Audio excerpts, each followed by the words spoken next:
சத்தான சுவையான கேழ்வரகு இடியாப்பம் செய்கிறதுக்கு 1 கப் அளவு கேழ்வரகு மாவு எடுத்துட்டு இதோட தேவையான உப்பு சேர்த்துட்டு 1 கப்பு தண்ணியை நல்லா கொதிக்க வச்சு கொஞ்சம் கொஞ்சமாக இந்த மாவில் விட்டு பிசைஞ்சிக்கலாம்.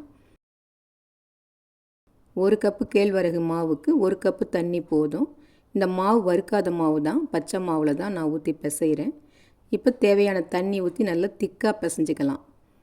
மாவு திக்காக பிசைஞ்சோம்னா தான் இடியாப்பம் நூல் நூலாக வரும். இப்போ இது பிசைஞ்சதுக்கப்புறம் முறுக்கு குழாயில் இடியாப்பத்தட்டை போட்டுட்டு இட்லி தட்டில் இடியாப்பம் பிழிஞ்சிக்கலாம்.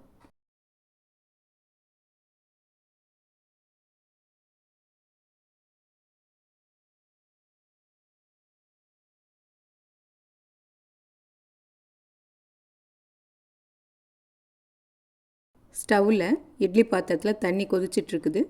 அதில் இந்த தட்டை வச்சு ஒரு 3 நிமிஷம் வரைக்கும் வேக விட்டுக்கலாம். ஏற்கனவே மாவு கொஞ்சம் வெந்த மாவு நம்ம சுடுதண்ணி ஊற்றி பிசைஞ்சிருக்கோம். அதனால் 3 நிமிஷம் இருந்தால் போதும். இப்போ பாருங்கள், இடியாப்பம் நல்லா வெந்துடுச்சு. இதை ஒரு பிளேட்டில் கொட்டிக்கலாம். இந்த இடியாப்பத்தோட சைட் டிஷ்ஷாக சாம்பார் சட்னி வேணாலும் தொட்டுக்கலாம். இல்லை ஸ்வீட் வேணும்னா பொடிச்ச வெல்லம் அல்லது சர்க்கரை சேர்த்துக்கலாம்.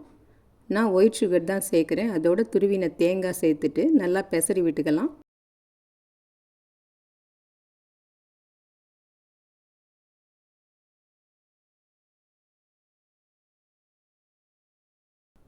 இப்போ இந்த இடியாப்பம் கொஞ்சம் சூடாக இருக்குது. ஆறினதுக்கப்புறம் நல்லா நூல் நூலாக பிரிஞ்சு வந்துடும்.